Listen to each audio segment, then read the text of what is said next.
Hey, Cris, let's do another one. You know what? I love it. Let's do another one. So, Claris Talk AI, it's rolling. Got video, we got Yes. audio, we have Yes. everything.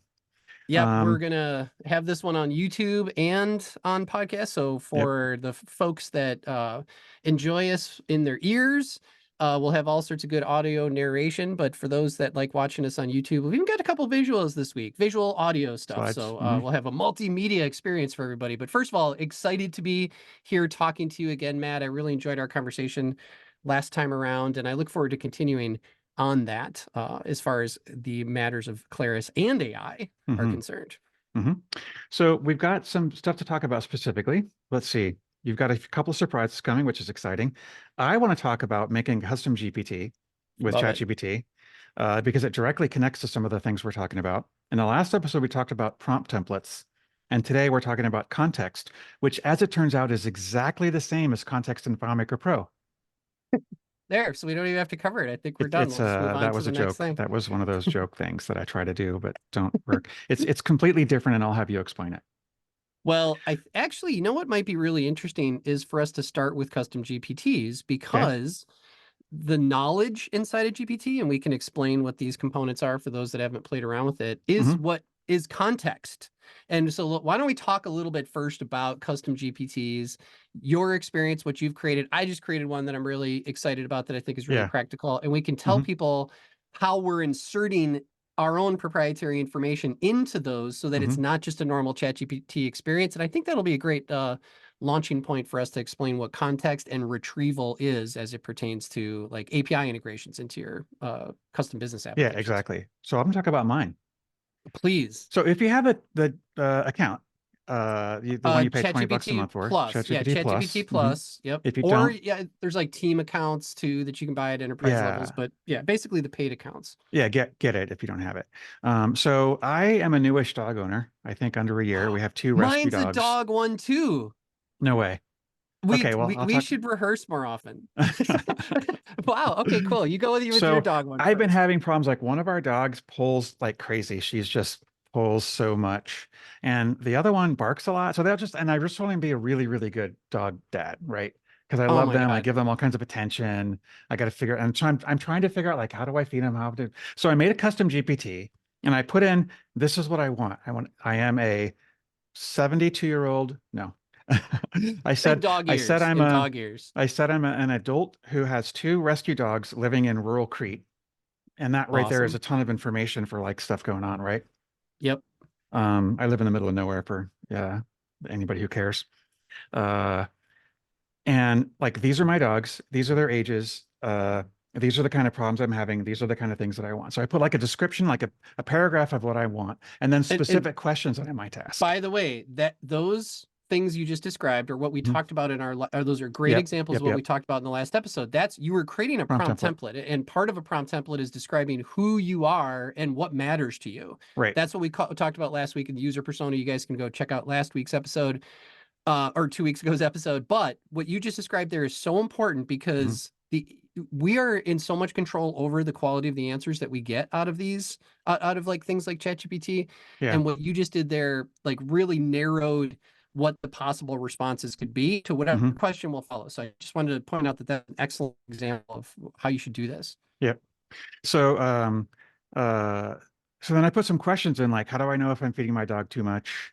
How do I, how many times a day should I walk them to make sure they're getting enough exercise? Stuff like that. And then now when I ask questions, it's much smarter. I did a separate one unrelated to that, by the way. I have to throw a little piece of candy in here for a specific FileMaker project. And you can load an XML. You can load the XML of a FileMaker database, The FMXML, the FMXML. it's a lot of tokens, by the way. Yeah, but you can put the whole thing into a custom GPT as a document, and then you can ask questions of it, which is kind of cool. So The first of all, DDRs I'm talking about, DDR yeah, XML. oh, there we go. Yeah, the Yeah. FMXML honestly is like you would need a token window above 200,000 tokens to fit like one simple file's worth of FMXML. But the DDR is perfect, especially like the XML version because it's Yeah. described within the tags, or the HTML for that matter would work Yeah. too. Yeah. Yeah. So then you could ask questions of it. I think that's a brilliant use case. Now, a couple things just for those that aren't familiar with GPTs. what this is a developer like you just described, and I'll give a couple examples in a minute too, can go in and create two things.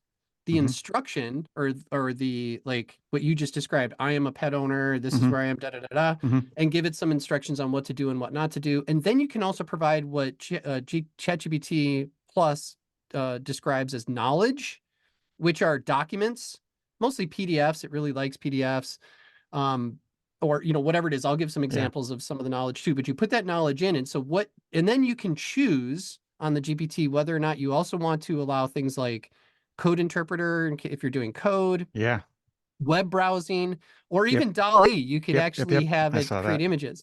So one of the things I mentioned in our last episode was that I don't think GPTs that have web browsing are super useful. Right.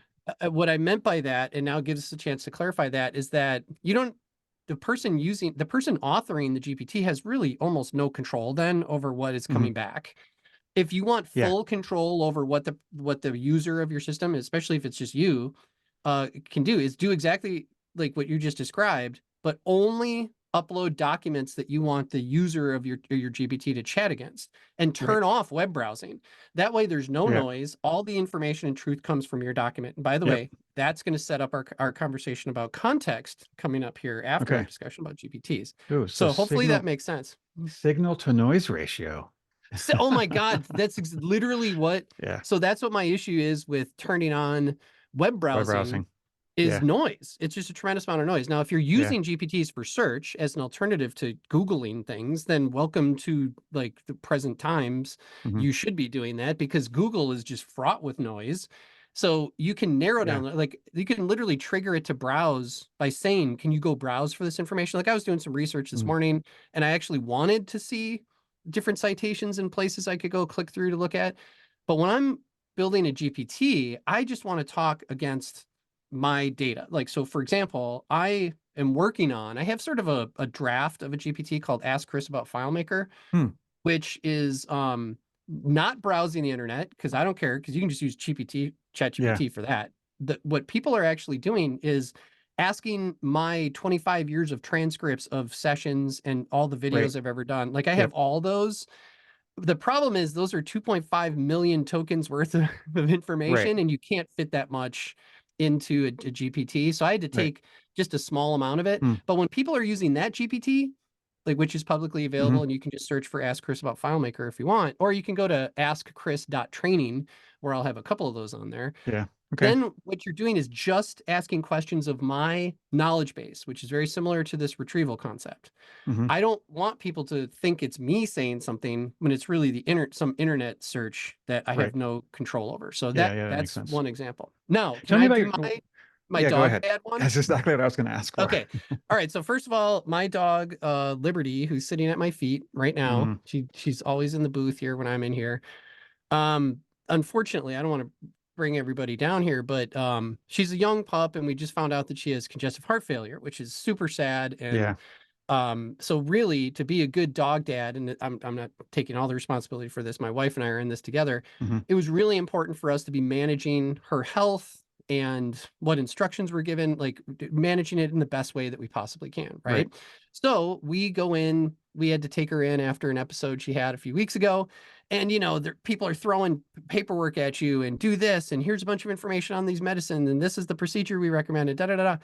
It's super overwhelming, right? And Yeah. so then we went into the cardiologist just last Friday, and I said to them, because like at work at iSolutions during my daily routine, everything is recorded. Hmm. Everything is recorded. So just know you're being recorded when you're talking with one of us. We tell you, but the point is we're AI transcribing every single conversation we have internally or with customers or whatever. So I did the Wow. same thing with the Okay. vet. So Oh, I yeah. pulled up my phone and I pulled up Otter AI and Hmm. I just said, look, I'm recording this because I don't want to miss any of it. So we had about a 45-minute conversation with the vet. They read through all the results of the echocardiogram, Hmm. where she's at, what some of the observations of the x-rays were, like a bunch of stuff that I would have just been like, I'm not paying attention. And then I got a stack of papers. Yeah. Then they gave us the stack of papers. Saturday morning, I took the transcription of our entire conversation with the cardiologist, every single document that we had, even her blood work, and I scanned all of them as PDFs and I put them into a custom GPT called Hmm. Libby RX. And tomorrow her respiratory rate and heart what is it called? How much your heart rate monitor, Bluetooth heart monitor shows Yeah. up, and I can actually there's an API. You can download them as CSV, but there's an API. So in your custom GPTs, there's a little thing called actions where you I can saw actually that. set up. I wondered Yeah, about them. so an example of that is you can set up an API endpoint. So I'm going to be collecting data on her respiratory rate and her heart rate, and I'm going to be able to have this like be able to refresh it however often I want to into my GPT. So I can literally say, "How's Libby's heart rate, for the past few days? Is she trending up?" And, or Wow. then I can actually turn on code interpreter and say, well, we've increased her medication. Is that having any effect on whatever? Like, so Right. Yeah. Yeah. Yeah. I'm not going to publicize it so people can have it. But for Hmm. me, it's just a great way. Like literally the next morning after I finished it, I showed my wife and I just said, how's Libby? And then we ended up having like a 25-minute conversation with this GPT, with the Hmm. voice stuff turned on. Like Oh we yeah. had our own personal cardiologist. So, anyways, that's my dog dad GPT Wow. Yeah. version. And so, in that case, just to carry forward what we're learning here, the knowledge, it's ChatGPT and its amazing ability to talk like a human, but the information it's using is not its corpus of data. It doesn't know anything about my dog, Libby, or her condition, but all these documents do. So now I can actually ask very pointed questions of the knowledge base. Right. That's the context within my conversation with ChatGPT that we're having. So I think it's a really great, these GPTs are a great way to get started, creating your own fun ones if you Yeah. want to. Yeah. So You can understand stuff. Okay. Okay. Context. But before we get there, yes. you had a fun thing. You had a fun thing. You Mm, teased me with some uh-oh. something Clarisy, something FileMakery. What was it? Yeah, okay, totally random. I'm going to hold on one second. So, did you know that there is a movie out right now where like FileMaker is pretty much a character? And The do I Barbie have movie, your right? that is correct. Um, No, it's actually called, hold on, let me share with you. that's a strange title. Yes, it is a strange title, but so for those of you that are watching us on YouTube, I'm going to share a YouTube here. But for those of you that are listening, I'm going to play you a clip from the movie, and the movie is called Problemista. Let's take a listen to this little clip where FileMaker Pro is mentioned. Here we go, Matt. Okay, that's not a fair Wait, representation. what? Yeah. All right. I know you're thinking, wait, what is going on here? Okay, first of all, so that was Tilda Swinton, by the way, who Whoa. I saw this movie last weekend, and honestly it was a great movie. I watched it out of duty to Mhm. kind of see what was going on after this clip, came out a couple Yeah. weeks ago. So Claire, that was actually a tweet from Claris where they were highlighting that was the actor who I think is the writer too, Julio Torres. I admittedly didn't know who Julio Torres was, but he's a writer on SNL and he does these like really super Hmm. clever bits that I've come to learn. And pretty much all his funny bits from SNL over the past years have been folded into this movie. You know how they do that with Mm-hmm. SNL? Like they take a character or Sure. writer and they give them their own thing. So in that scene, we all have these experiences in our FileMaker lives. In that scene, he's getting a job, and the woman Tilda Swinton is saying, "Well, she has an Hmm. art collection, and her previous assistant insisted that she use FileMaker Pro because all the other galleries were using FileMaker Pro. So the Right. assistant built the database for her, and then the assistant left." Hmm. And so she's saying, does this sound familiar to you and all our listeners? Hey, my last person built this in FileMaker and they left. Do you know FileMaker? Can you take it over from here? So I thought maybe it was just that scene. But Matt, the entire movie is about this dilemma with getting her FileMaker Pro That's databases working. crazy. Even the final scene, like this, like kind of heartwarming, sort of cute, like resolution of the movie, like the final words that come out of the main character's mouth are about the FileMaker Pro databases. So, so I would say now my wife and I have different tastes in movies. She came out of that movie saying this is one of the best movies she's seen in a long time. Hmm. I found it to be, fun. I'm mostly like super tripped out about the FileMaker thing. By the way, Yeah. Matt, as trainers online, there are 2 scenes in there where the lead character does a Google search for FileMaker training, and fake results show up. So, Oh, that'll be too which funny. is probably good. Actually, my wife turns to me in the theater and she's like, are those your websites?" And I'm like, "Oh, how cute." She Yeah, thinks I actually am, have some control over Google. that But would have been then hilarious. there's another page Yeah. where like there's a huge screen that says FileMaker Pro Hmm. training page. It's like, I guess, supposed to be like the custom app academy or something. So Yeah. again, that is Julio Torres, who I think had a lot to do with writing the movie. It had to. Like it's like just got all of Yeah. his stuff in it. And the movie is called Problemista. I'm in the Los Angeles area, so I was able to find it in theater. I think Andy Lacates, our friend at Claris, Hmm. he texted me the other day telling me he also saw it in the theater out in Atlanta. So I think it's in those big markets. I'm not sure when it gets to Yeah. Crete, Yeah. but Never. at the very at the very least, by the end of the year, you'll be able to stream that. So I haven't super actually fun. seen, I've lived here for almost 2 years and I've yet to see a movie in the country.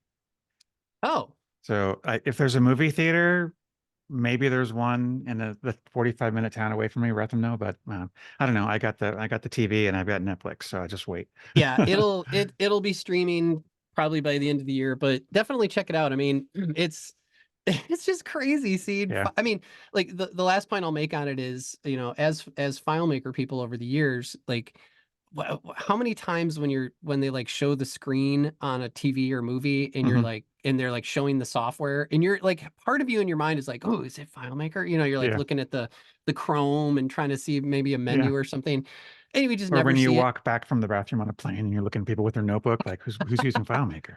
Or as a matter of fact, speaking of dog dad, we were getting one of our dogs a photo. Oh my God, a photo session with one of the dogs, and the woman had her laptop out and she's taking all our customer information. And I peeked at Yeah. it in the same manner we talked about, and it was FileMaker. And I'm like, "Oh my God, you use FileMaker?" And she's like, it was basically like that scene you just saw. She's like, "Oh my God, Yeah. my last assistant. Can't figure this out." She's like, "I'll swap you some photo session credits for helping me out with this thing." So I was like, "Great." Nice. So keep looking at people's laptops just in case. You never know. Yeah, true. Okay, context. Let's switch Yes. gears. So as obviously as trainers in FileMaker, we teach the importance of the concept of context a ton. Um, Little tips like as you're writing a script that changes layouts and changes context, always have the layout behind the script workspace on the same layout that you're actually working with. So the context is the same. So that when you do set field, set variable, it's getting information from the place that's correct without you having to change context. Okay. Yeah, and I think probably for all the young kids out there, because we're just a couple of the old generation, and with the thousands of 20 somethings that are out there in our community who probably don't even know why context is a thing in FileMaker. Hmm. It actually, I mean, just as for curiosity's sake, it really wasn't a thing when FileMaker was flat file, right? Because whatever file you're in, That was the context. you had one Yeah. table. So Yeah. that's what your table. It really, if you put the word table in front of context, it probably makes sense in FileMaker. Yeah, that's true. But then when we went with FileMaker 7 and like many tables, one file, but you still just had one interface component, you have to establish where you are. Basically, where are you in the relationship graph at any given time is really Hmm. what context is. Yeah, It's the which table tog. context. Now, Yeah. in fairness, scripts have context, like where am I, Hmm. what layout am I currently on? Calculations have context if you're defining Yep. calculations that have related values, and even the layouts themselves do, of course. But really, we're talking it's mostly. So anyways, that part is Yeah. super important for just FileMaker people to understand. So for the Hmm. next 15 minutes or so, forget everything you know about context, because this is different. So compartmentalize it over, put it over Talk to me. here, and We're switching context. context. We Oh my God, we're getting so meta. Yeah. Oh Wow. my God, and meta, it makes Just language just models. just keep going. It just keeps spiraling down the rabbit hole. That's not what I Um, mean. so let's back up to again, we won't rehash the details of what we talked about in our last episode, but it was a really important starting point for communicating with language models, whether it be through APIs or just through a chat interface or something. We talked about prompt templates last week, and a prompt template is much like you talked about, like defining who you are, why the question you're about to pose is meaningful, what constraints you can add to it, examples of the type of the output and the format or the tone that you're looking for, maybe like tons of guidelines to follow, whatever it is, tons of stuff. So the whole takeaway was there's a bunch of stuff that you put in there. And the main point is you, as the person writing the prompt, are in complete control over how good of an answer you get back and how truthful that answer is, right? The number one thing we talked about last week, and that I continue to pound the podium on when I'm talking to people about AI for business, not dog dad stuff or any of the stuff that we just talked about before, but business implementations, which is what our community is all about, right? Is not relying on the language model for truth, right? So no one who has tried ChatGPT once and then says, oh, forget this AI thing, I'm not interested, it's dumb. None of those people are listening to us right now, because you have to foster a curiosity about what this could do. So for the people that are, the main takeaway is, if you're building a business application, and then I'm going to propose the problem, and then we're going to unravel how context is the answer. The problem is, if you're building a business application where you've integrated one of the language models, GPT-4, let's say, and all you're doing is asking it a question and it's supplying answers back to you, like from the general corpus of ChatGPT-ness, like you're doing it wrong. I'm just going to make a bold statement that that's not how you should be using language models for business. What you should, in fact, do is ask questions of your data, get that answer, and then send your question or your prompt template, your question and that data over to the language model for it to do its thing. Now, we'll just put on the shelf that doing its thing means, and it's a big deal, talking like a human, carrying on a conversation, managing conversational memory. There's a lot that it's doing, but we don't care what it knows about our topic. In our last episode, you were talking about hepatitis trends over a certain number of years.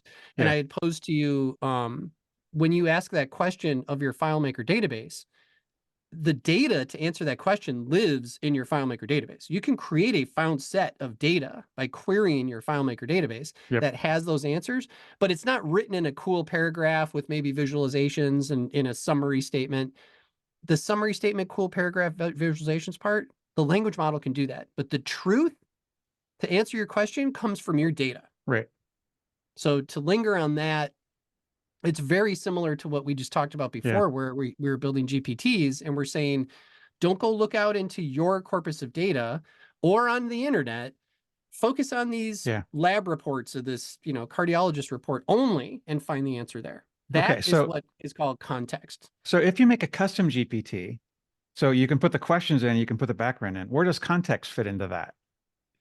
Context in the framework of the custom GPT, for those who've used it or who are about to, is what they refer to as knowledge. It's literally a little section that says knowledge, and you can upload the documents. Got it. But additionally, so that's one way that you can introduce context. The second way to introduce context that in the GPT is in those actions I just described. I can do an API call. So that's where I'm getting the heart rate monitor and breathing rates from the API of the Bluetooth collar for the dog. So I'm actually doing two different what are called retrieval techniques. One is providing documents, and then the second is API calls, and that is exclusively where the answers to the questions I'll be asking that GPT are coming from. That is context, and that the verb is retrieval. All right, light bulb moment. Because everything about this that we talk about, the thing going off in my head is, okay, great. How do I connect it to FileMaker? Okay, great. How do I connect to FileMaker? Okay, if we used a custom GPT, which we've been talking about, and it's really, really easy to understand, and you use an action and you make an API call to your FileMaker database, would then you be able to ask a question and have it actually construct an API request to go get the answer? Absolutely. Oh, man. So the question that's bouncing around in your head about how do we make this relevant to FileMaker and for our deployments is absolutely what everybody should be thinking. That's what Yes. we do. We build applications for business. Our answers, our truth, as I like to say, I know it sounds a little esoteric, but truth is really important to me when I'm working with our clients on AI implementations. Yeah. Well, I know you well, so I know that the only truth that matters to you is the lowercase t kind, but we'll just move along. I was waiting for that. But but we have a responsibility. Okay, well let's put it this way. Mm-hmm. Um, you and I had this conversation in another podcast about dashboards. Remember when when I was like, oh, I hate dashboards, right? Oh yeah. But there's something I think people get like when you're looking at a dashboard in your FileMaker application or whatever Mm-hmm. application it is, Mm-hmm. do you have any issues about is this information true or believable?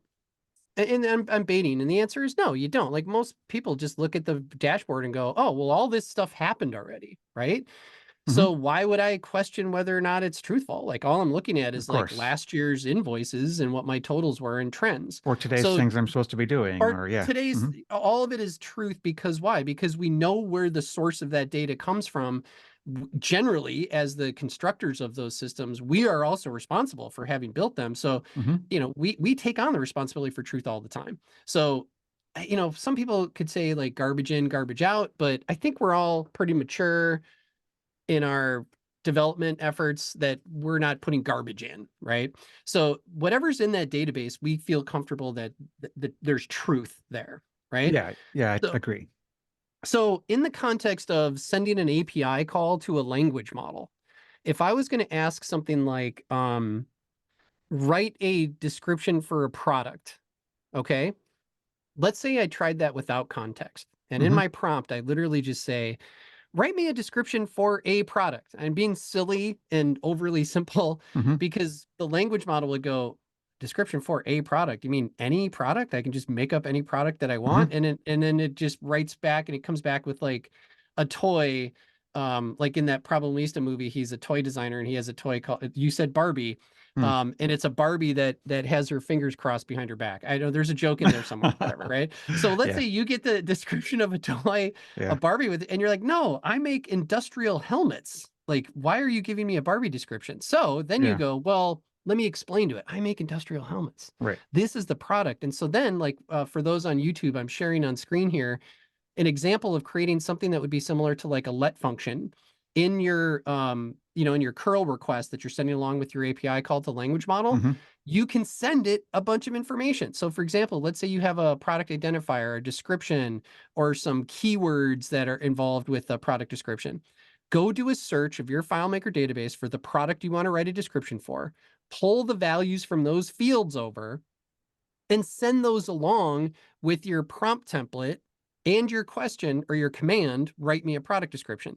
Now you're not going to get the Barbie with her fingers crossed behind her. You're going to Right. get the actual product description For for the your thing industry. for your for your Exactly. product. And so you have control over which product you send over. You can do a whole found set, whatever it is. The Right. verb in that case is you need to retrieve the correct information to answer your question, if in fact you're asking a question, or even if it's a command, go create a product description isn't a question, Yeah. but I want to send the answers to it. So let's pause for a moment there and make sure that that makes sense. Yeah, it totally does. The thing that I'm thinking about is basically you're using the ChatGPT as an engine to get to get information from your data in a way that you couldn't do it before. Is that, I don't know, Yeah, I it's mean, oversimplified? well, no, I think I can even make it simpler than that. It doesn't even have to do any of the retrieval itself. We're searching the FileMaker database for those fields in that one product record before Right. we even communicate with the language model.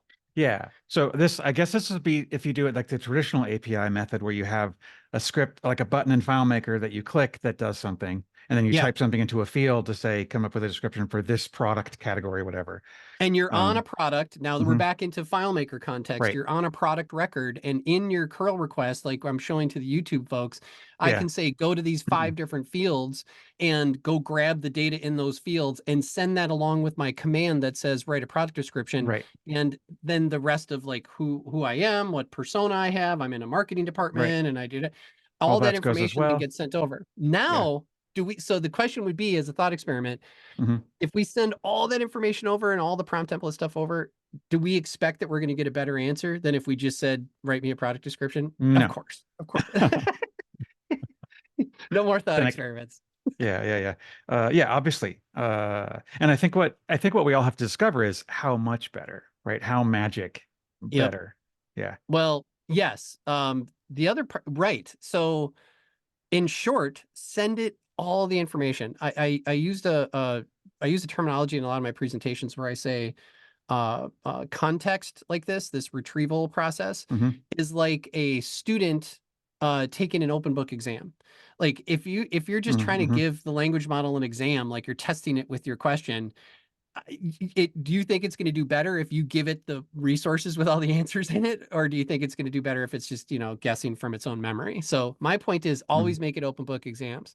Um, the other part, Matt, that is super important um, is that, like, so for the YouTube folks, I'm showing something called retrieval. So I mentioned that this Hmm. verb of going and getting the information before you send your API call to language model, this is called retrieval. In the AI space, it is specifically referred to as retrieval augmented generation, which means you go and retrieve something, and then you are asking the language model to generate something, but you're augmenting it with your data. I don't Right. love retrieval augmented generation. That came about Yeah. years after we've been doing this, but Not a good people call it, acronym either. the acronym sucks. It's Right. RAG. And I'm saying that because that's what everybody calls it out there. So if you see RAG somewhere in the context of AI, that's what they're Hmm. talking about. But let's just call it retrieval. All right. So the idea of asking a question, let me just pose to you this, Matt. You're a company, you have your own HR policies, and you go ask a language model. Let's say it's ChatGPT or Claude, which, by the way, is my new Claude 3 Opus is my new favorite Hmm. LLM, by the way. You ask it, what is our vacation policy? What would you expect to come back? Uh, Junk, if it's only going to go to the internet, there's no possible way that it could know. Exactly. And So if I for work those, for like a really big company and the vacation policy is online, I could say, what is my vacation policy? I work at HP, then it might right, actually be but able to, yes, but you but don't it know might be what. not So, yours. Yeah. well, even if you work at HP and it is Hmm. online, you have no idea which version of that one is in the corpus of data. Like a lot of Right. these have a cutoff point. Like it could, even if it's just last October 2023 or something, right? It Right. still might not be your policy as of today. So instead, don't let it go ask questions of the internet or its corpus of data that it was trained on. The Right. data that a language model is, this is a profound statement I'm going to make. Hmm. The data that a language model is trained on has nothing to do with what a language model does. That's just how it learned to learn. That's literally it. And that's how it learned how to talk like humans. And yes, of course, by accident, it got a bunch of intelligence and it can write cool things for you and help you write papers and stuff and maybe actually answer some questions with truth. But when it comes to your business, Yeah. it's Well, a it can do, fool's errand to I mean, I rely think it on can do that. way more than that. You know, Well, and so it by can the way, there's it can translate and speak every language and understand things, yes. can look up etymology and can compare things. Yep. It does And way it can, more than that based on like the, knowledge out in the world that you wouldn't live or die if it was wrong. Um, correct. Well, and by the way, that's why for creative endeavors like writing screenplays or short stories or mhm. poems or whatever, or creating imagery, there's no truth. Is there a right or wrong answer when you're writing a poem? No. Yeah. It's just be Well, yeah, creative. And there so are wrong answers.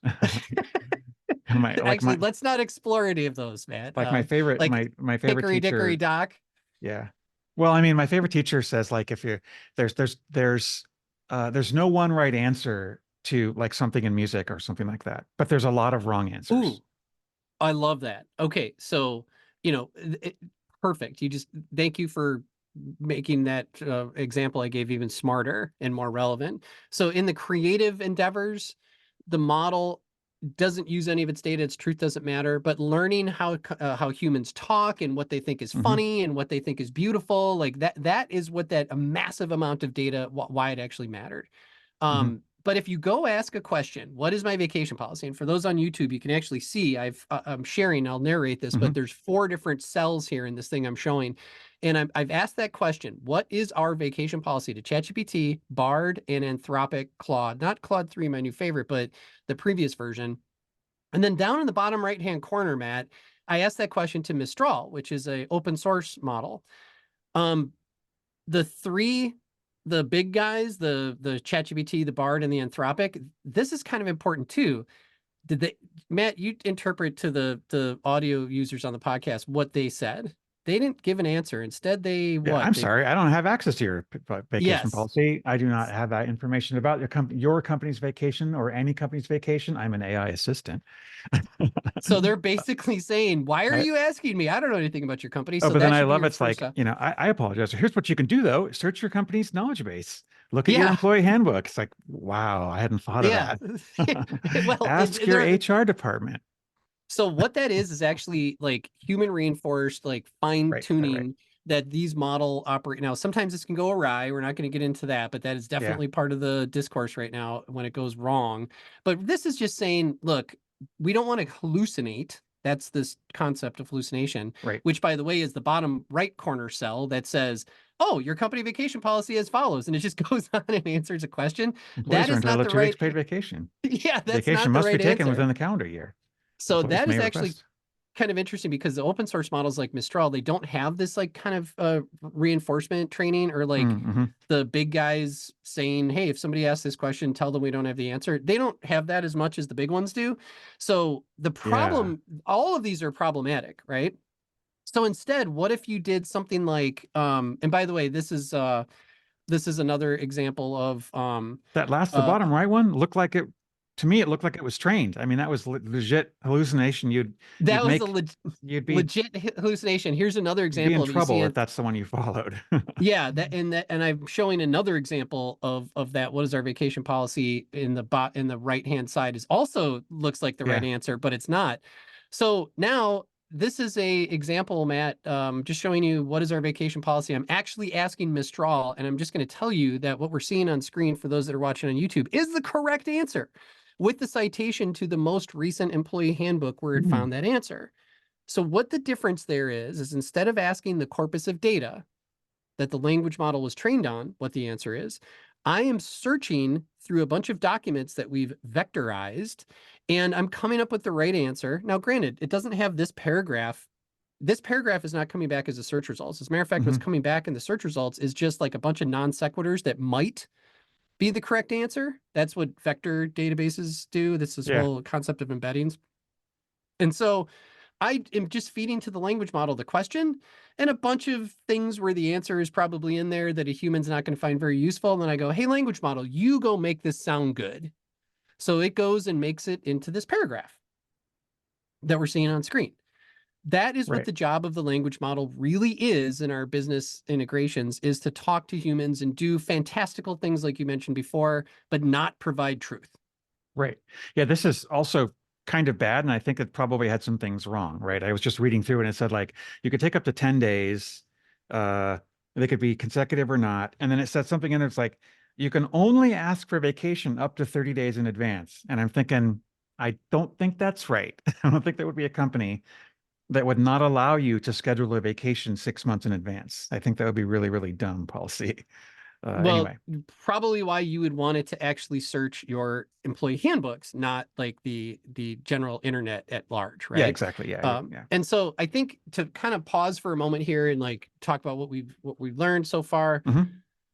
is that if you tried using AI once and you got the wrong answer and then you just left satisfied that this is one more thing I don't have to learn, sorry to inform you, but Yeah, you were doing it right, and you have a yeah. lot to learn. And retrieval is the thing that you should be concentrating on. Okay. Now, real quick to just fly through a couple of these concepts. Retrieval, we talked about searching your FileMaker database. Hmm.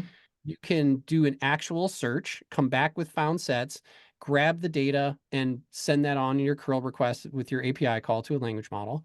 You can be in the context of a record and just make reference to some fields that are on the record that you have established context and send your API call with that in your curl request to the language model from that record context.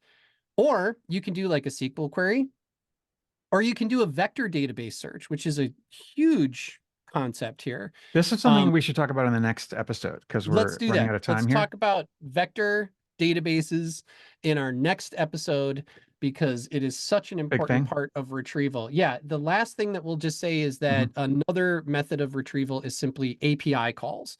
Just like I was talking about in my dog's, the heart monitor, Yeah. I'm making an API call to the data, and that is being used as context. I'm retrieving that data and using it as context so it can answer my questions properly. All right. What I love about our conversations is I have 3 or 4 things to go try until we talk again. Awesome. So it's going to be really fun. My apologies, but then also super awesome at the same time. No, there's nothing to, I mean, I'm really happy to be at a time when you have a great tool for learning things and there's a reason to learn new things, especially at my advanced age of 30 something or Amen. 50 something. I mostly am learning when I'm interacting with AI on a personal level. Right. And not just the on the nose stuff like teaching myself Python, and now I can do notebooks and all that kind of stuff. And I'm way too old and irrelevant of a guy to be learning new things from a tech standpoint, but just increasing my knowledge, or at the very least, but you're not. You just said relying. you learned Python. That's a new thing from a tech standpoint. Hello. No, it totally is. But like outside of having these tools at my disposal, I absolutely wouldn't have done that, Matt. Like, Right. A great example I'll give you is I was just talking to one of my coworkers, and I was like showing him this use case I was using AI for, and I go, yeah, I don't really read much anymore, and he laughs at me, and I go, no, actually, it's true. I don't really read anything anymore, but I consume written materials more at a level more than I've ever done in my entire like professional and personal life. Like what I used to do all the time is just put a book on a list, put it on my Audible and never listen to it or read it. And my by the way, I'm kind I of the don't want opposite of that. my wife to watch this because I think she's like you. She reads constantly and she's always talking to me about how like reading on my iPad doesn't count as reading. And but It does. nowadays Anyway. she reads on her iPad too. Oh. Just here to Well, report I that. mean, But if you're reading text, that's reading. And if you're listening thank to an you. audiobook, that's reading, in my Thank you. opinion. Okay, I'm going to play this. I'll play this back for her the next time she accuses me of not reading. But the important because I part listen is to like 80 to 100 books a year on Audible. Or actually, I use Libby now because it's free and great. oh, it's my dog's name. Well, but I consume information at a rate that I wasn't even able to do so when I was in my 20s, and I had like a fresh brain that I hadn't killed half of it already. So Yeah, that is what AI that's is also for. not Like true. So your brain can keep learning until you're, thank God. I can tell you some books to read, but I know you wouldn't read them. No, what I would do is I would summarize them and then have conversations with them. So for example, at my DevCon or my Engage presentation, I took the entire transcript and my speaker notes from my session and I built the GPT and I put those in as knowledge. And so what I was telling people is you could watch watch the video or listen to me talk or just ask questions of it, like sit and have a conversation with it. So like, for example, for me, a paper came out that I thought was really important recently. I mean, this happens. I do this literally all the time. I didn't get a chance to read the paper. The paper was like, I'm going to show you something that's actually really trippy in a second because I want our listeners to see it. Who reads papers, by the way? I think this is actually an important thing, right? Because this is science, right? This is absolutely data science in a way that hasn't really impacted the lives of FileMaker developers much. There hasn't been books that you could read that actually made your development life that much better. But now actually understanding the research that's happening in papers, I think is legit. And especially with simple titles like this. Yeah. So like, for example, automated unit testing improvement using large language models at Meta. It's hard enough to read the title, let alone the entire paper. I'm not going to read this paper. I'll maybe read the abstract or whatever. But instead, what I did the other day, this was back in February. Oh yeah, here it is. Valentine's wasn't on that day. I'll tell you, Ancient news last month. Yeah, it's so old school. But what I did is I fed this in to, we have a sort of proprietary AI retrieval system here. I fed it in to it and I go, all right, and then I popped it up on my iPad and I turned on the voice part of it and I said, okay, well, I'm going to make dinner, but I'm going to have a conversation with this paper. Tell me what the top line things are. Da da da da da da. And then I go, would I be able to use this in this project, or does this mean blah blah blah when they talk about that? Matt, I'm having a conversation with the paper. I'm learning all about it. And next thing I know, it's like 44 minutes later, I've had this conversation with a paper. So I guess that's what I'm talking about when I say about Right. consuming information, right? By the way, are you ready for something? I think this might be a fun way to Maybe. maybe, hopefully not Bring it terrify on. everybody. Bring Okay. it on. All right. So look at what And then we got to just wrap. came out. Yep, we're going to wrap. Look at what just came out this past week. Can you see this here? Make inferences with computer Yes. vision model. Okay, so Okay. this is 2 minutes. We're gonna Minute let YouTube video. yes, we're gonna let this person describe what's happening, and for those that are watching on YouTube, they can watch it. But then we're gonna talk about what this means as FileMaker folks and just software engineers ourselves, and then we're gonna sign off and let people ruminate on this. So Before we please do that, join. though, I'm going to make one Yeah. plug. You Oh are no, doing something on April 10th. I'm doing something on April 10th, the Claris AI webinar, hosted by Ronnie Rios. And I think they're going to announce, I think by the time people are making their way to this podcast, they will have announced it already. So you can go to, I think, claris.com and events or something along those Okay. lines, or you'll probably all Yeah. get an Yeah. email, but check it out on April 10th. I look Okay. forward to people checking that out. Play the So, video. so our last thing Yeah. is Devin, the AI software assistant, and what we're about to hear is a person narrating the experience where Devin took a job posting for a software engineer off of Upwork.com and it performed the task. So let's take a listen real quick. Okay. Here at Cognition AI, we were playing around with whether or not Devin could start a side hustle on Upwork. So here's actual real job from Upwork where the client wants to set up this computer vision model, which actually looks quite interesting. It's a repo. It's very difficult to set up. I'm not sure how I would start doing this, but you give the task to Devin and ask Devin to figure it out. And so he has fed it a post from Upwork.com and he has given it a GitHub repo. It is now going and forking the repo, reading through the requirements of the project on Upwork and now creating its own code. Let's listen in. He continues with this, loading and importing packages. You can see that actually downloads images from the internet to run through the model. But you can see here that there are actually some issues that come across. So it's using like coding models like Codex, which is available from GPT-4, or Llama Code, which is the open source version, to actually do coding. Now it encounters errors here, where Devin is adding these statements to track where the data flows. And Devin continues to do this until Devin understands how everything's working and actually then updates the code. So what it did was it did testing, problem solving, updated its own code, and then fixed the code.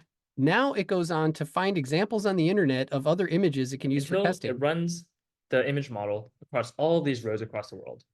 And we can ask for a report from Devin. At which point, Devin sends over some sample images of roads with damage marked out and a nice TXT file explaining Devin's work and the different kinds of outputs of the model. Good. Okay, so AI software engineer. This really caused some people to freak out in the AI world this past week. And maybe we're inducing the same reaction within the FileMaker community, but essentially what we just saw there in about 2 minutes, it was a scrubbed up maybe 10 minutes, was feed an AI model a project in a software engineering project, and it completed it. And frankly, it did it better than most humans do, because it actually tested it and provided Right. provided a README report showing that it actually worked. I mean, we saw a human still feed it a lot of stuff. Oh, that human fed it the description on the Upwork page. That was all that was fed to it. Yeah. So which makes me wonder, why Upwork, maybe they should just have this as part of their service. Like if you Well, post something, we automatic run it through AI and see if it can yeah, solve it, so you don't have to put it out there. it was funny because that's a company called Cognition that came out with that tool, and they're trying to get people to subscribe to it. It's not yet available for subscription, but a lot of the people on Twitter were saying, why don't you just have it do all the Upwork jobs? You'll probably make more money doing that. So the concept is AI as a programmer. Also, there was a really, really clear spec for that project. Yes. And it wasn't like a 50-page blueprint. Yeah. So, just so we're clear, that was a pretty clear, very clear, and it was a GitHub repo. So it was very obvious where it can find all the information and do all that. But it created it in, 10 minutes. Right. As opposed to even a really good programmer who's intended to be, who's probably value billing. Otherwise, they wouldn't do it very quick anyways. So that would probably take at least hours, right? More than 10 minutes. So the first thought is that I don't think this should worry FileMaker people as much because, and this is not to be reductive, but we don't code in FileMaker, right? So I don't think we have to worry about. We used that same joke last time, I think. Yeah, we actually did. So anyways, just a little food for thought. This is what's going on in the AI community. I think it's a zygote of things to come. But there's no question. So in case people aren't aware, there are models, Codex and Llama Code are just two examples of them that are finely tuned just for coding purposes, mostly for like JavaScript, web, Python, like all that kind of stuff, like not FileMaker, but it should be noted that like this isn't like a crypto thing that's just going to go away. Like this is the beginning of it. And that paper I was, by the way, that I was talking about was a testing mechanism that actually creates tons and tons of testing use cases for coding purposes and for going through your testing process. So all these things are becoming automated at a breakneck speed. I think we need to be aware of them just for the fact that programming might be different, meaning we will all have our own assistant and we'll be able to be that much more productive in our efforts in the future. I can definitely visualize. I mean, right before we started, I was working on a really hairy script. I can absolutely visualize AI doing that instead of me doing it. Because you say that FileMaker is not coding, but FileMaker script languages, it's XML, right? You can copy and paste that. Yep. And there's other tools to do that where you can actually see it. You could put on the clipboard and say, redo this and make it XML that's compatible with FileMaker, and then you could paste it in as script steps, and you have a script that does the thing. I predict that doesn't do that yet. No, I predict though the speculation that we're having on this topic right now is going to seem silly and trivial in about a year. Yeah. And calculations, same thing, right? I mean, it can already do pretty well now, but it does a lot of hallucination because I haven't fed it like the FileMaker user manual and to say, this is what you can do, this is what you can't. Correct. Which is why, for example, maybe we'll get that. Well, maybe Claris or someone will feed all of these things into a finely tuned model that actually was previously tuned for coding and will actually be the companion that we all need. So in upcoming episodes, amongst other things, we're going to be talking about, well, we actually mentioned earlier that we'll talk about vector databases and embeddings later. I think as June approaches, we'll also probably talk about what we expect to see from Apple. And I think there's a pretty good bet that Xcode is going to have some sort of a Copilot flavor to it as well. And so that way, now we're finally starting to see these Copilot or these coding assistants move into our Apple paradigms and maybe even into a subsidiary. So who knows what might be coming soon as far as tools to make what we're doing faster. But the takeaway is, so in case everyone's freaking out, this is just about building Iron Man suits that embellish human capabilities and give us superpowers. This isn't about robots replacing humans. In my in my estimation, it's all about the analogy I give is this. For us old timers, Matt, when email first came out, okay, kids, earmuffs. When email first came out, the promise was you're gonna, those 4 calls you make all day, the 4 communications you have all day at work, you're gonna be able to do those before 9 a.m. and then you can go golfing. No, the reality of it is now you do 40 or 50 communications with all the messaging that you have. It's just what's expected of one individual has just, that expectation has grown as far as productivity. It didn't put us out of a job. I think it's the exact same thing when it comes to coding, Mhm. that what we're able to accomplish in a single day, that expectation and the reality of it is just going to increase Yeah. somewhat exponentially. And It'll amplify what you can do as a human. amplify. Love it. We did it. So number 2 is in the books. In an upcoming episode, we will likely be talking about vectorization, embeddings, all Yep. sorts of cool techniques and semantic matching, some Mhm. amazing stuff along those lines. And then whatever the latest and greatest stuff is. And yeah, for those interested, I'll look forward to having you join a webinar on April 10th on behalf of Claris, and hopefully we'll have a bunch of other cool stuff that people can join in and check us out on as well too. But We'll be for having now, sample downloads too on your website of downloadable files that you can actually get kind of kickstarted on this, because that's one of the other difficult things that a lot of I think FileMaker that's a good developers are facing. That's a good call. I think we will probably do a better job as time goes by of putting links to things like that in our as they call them, show notes on the podcast, and then the descriptions on YouTube. Right. So for those that have us in your ears, go check us out on YouTube. We put a bunch of visuals in there. For those that checked us out on YouTube, next time you're walking the dog or making dinner, put us in your ears. We'd Podcast, love yeah. to keep you company. So and that is another Claris Talk AI in the books. Coming at you. All right. I'll talk to you soon. Fun as always. Thanks, Matt.